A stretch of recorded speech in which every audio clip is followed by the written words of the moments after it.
भीमताल विकास खंड के अंतर्गत आने वाला फगुनिया खेत गांव आज भी सड़क सुविधा से वंचित है। ग्रामीणों के मुताबिक कई वर्षों से सड़क निर्माण की मांग की जा रही है, लेकिन अब तक कोई ठोस कार्रवाई नहीं हुई। गांव में लगभग 70 परिवार रहते हैं और आबादी 600 से अधिक है।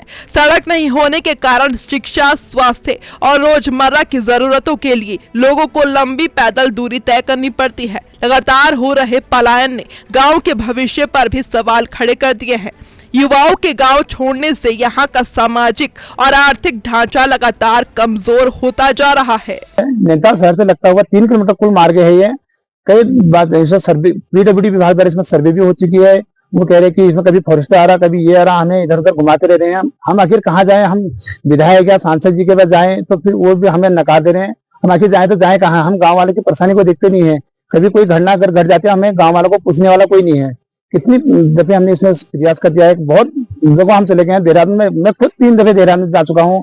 धामी जी से मैं खुद ज्ञापन देके आया हूँ। उनके रिसीविंग में मेरे पास पड़ी है, सब कुछ मेरे पास पड़े हैं कागज।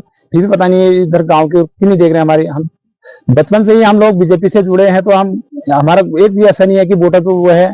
फिर भी हम एक मांग कर रहे हैं कि अगर रो नहीं तो वो नहीं का 2027 का हम नारा दे रहे हैं। हमारे सारे गांव वाले उससे होकर पूर्ण चुनाव का बहिष्कार इस बार हम करेंगे 2027 में। अगर हमारी 2027 से पहले रोड नहीं बनती है तो चुनाव का पूर्ण हम बहिष्कार करेंगे, सारे गांव वाले मिलजुल कर। ग्रामीणों का कहना है कि गांव में फल, सब्जी और दूध का अच्छा उत्पादन होता है, लेकिन सड़क नहीं होने से उत्पाद समय पर बाजार तक नहीं पहुंच पाते। कुछ लोगों ने पलायन रोकने के लिए होम स्टे भी बनाए, लेकिन खराब संपर्क मार्ग के कारण पर्यटक यहां तक नहीं पहुंचते। इससे स्थानीय लोगों की आय प्रभावित हो रही है और बेरोजगारी बढ़ रही है। ग्रामीणों का आरोप है कि कई बार जिला और शासन स्तर के अधिकारियों को ज्ञापन दिए गए, लेकिन ना तो कोई अधिकारी गांव पहुंचा और ना ही समस्या का समाधान हुआ। ये रोड जो बनी हुई है, इसको हम मिट्टी डालते हैं अपने हाथों से। सारे गांव वाले आते हैं, श्रमदान करते हैं। उसके बाद इसमें थोड़ा बहुत गाड़ी चलती है, इमरजेंसी चीजें से जाती हैं, और बाकी बरसात में फिर वैसी हो जाती है रोडें। बाकी हमने अपने गांव में होम स्टे बना रखा है, मुख्यमंत्री जी के जो योजना है स्वरोजगार के लिए। तो यहाँ पर हम आते हैं गेस्टों को लेने, गेस्ट रोड देख के भाग जाते हैं। ऐसी जगह रोड बना दी है। हमारा यही मांग है शासन प्रशासन से कि हमारी रोड बनाई जाए। और ये जिला मुख्यालय से मात्र 13 या 14 किलोमीटर की दूरी पर है। किसी की इतने बड़े अधिकारी रहते हैं नैनीताल में, पूरा मुख्यालय है, तो किसी की नजर इधर नहीं पहुंचती है। हम बार बार जा चुके हैं, डीएम साहब से भी मिले, कमिश्नर साहब से भी मिले, मुख्यमंत्री जी से मिल चुके हैं नैनीताल में, और विधायक जी से कितनी बार मिल चुके हैं, लेकिन खाली हमें आश्वासन के अलावा कुछ नहीं मिला है। हम तो बहुत परेशान है इस रोड के बारे में। और जहाँ तक कि हमारे गांव का सवाल है, सब्जी और दूध का कारोबार यहाँ बहुत बढ़िया होता है, लेकिन समस्या ये आ रही है रोड न होने के कारण। तो यहाँ से जो नई पीढ़ी के बच्चे हैं वो पलायन कर रहे हैं। तो हम लोग जब तक इस गांव में हैं तब तक तो यहाँ सब्जी और इसका अभी बोझा अपने सिर पर ही ढो करके या घोड़ों से वो करके तभी काम चला रहे हैं। लेकिन आने वाली जो बच्चे हैं तो उनके लिए बड़ी समस्या है ये। तो इस पर सरकार को, विधायक जी को ध्यान देना चाहिए।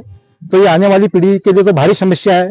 चलो हमने तो अपनी जिंदगी उम्र काट भी बीत भी गए हैं, लगभग 50 साल की एज में चले भी गए हैं, तो 10-20 साल और जीना है। लेकिन आगे आने वाली पीढ़ी हमारे अंधकार में है। तो हमको बार बार यही आश्वासन मिलता है कि आपका फॉरेस्ट का एरिया पड़ता है, तो यही हर जगह से यही मतलब इसमें रुकावट आ रही है। तो ये फॉरेस्ट का हमारे लिए, हमारे भाग्य में हमारे लिए ही हुआ है। तो सभी जगह रोडें बन रही हैं। तो इस सरकार में तो हमें उम्मीद है कि रोड। अब ग्रामीणों ने आंदोलन का रास्ता अपनाने की चेतावनी दी है। उनका कहना है कि अगर इस बार भी सड़क निर्माण शुरू नहीं हुआ तो आने वाले हर चुनाव में रोड नहीं तो वोट नहीं अभियान चलाया जाएगा। साथ ही किसी भी राजनीतिक दल से जुड़े व्यक्ति को गांव की सीमा में प्रवेश नहीं करने दिया जाएगा।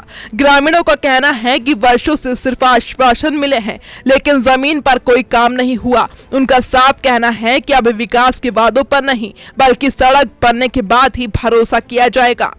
वहीं इस पूरे मामले पर स्थानीय विधायक सरिता आर्या का कहना है कि सड़क निर्माण के लिए शासन को प्रस्ताव भेजे जा चुके हैं। जल्द सर्वे की प्रक्रिया शुरू कर निर्माण कार्य शुरू कराया जाएगा। हालांकि ग्रामीणों का कहना है कि वह वर्षों से ऐसे ही आश्वासन सुनते आ रहे हैं और अब उन्हें केवल काम शुरू होने का इंतजार है। सड़क जैसी बुनियादी सुविधा के अभाव में गांव विकास की मुख्य धारा से दूर होता जा रहा है। ऐसे में अब सभी की नजर इस बात पर टिकी है कि प्रशासन और सरकार कब तक इस गांव की वर्षों पुरानी मांग को पूरा करती है। लिंक रहे हर क्षेत्र में आजकल अब बहुत जरूरी भी हो गया है सड़कों का जाना। देखिए रात को अब एक तो हम लोगों के जो दूरस्थ क्षेत्र है वो गांव से और जंगलों से कनेक्टेड है, तो रात को डर लगता है कि लेपर्डों का जंगल में सभी जानवर यहाँ रहते हैं, तो गांव वालों को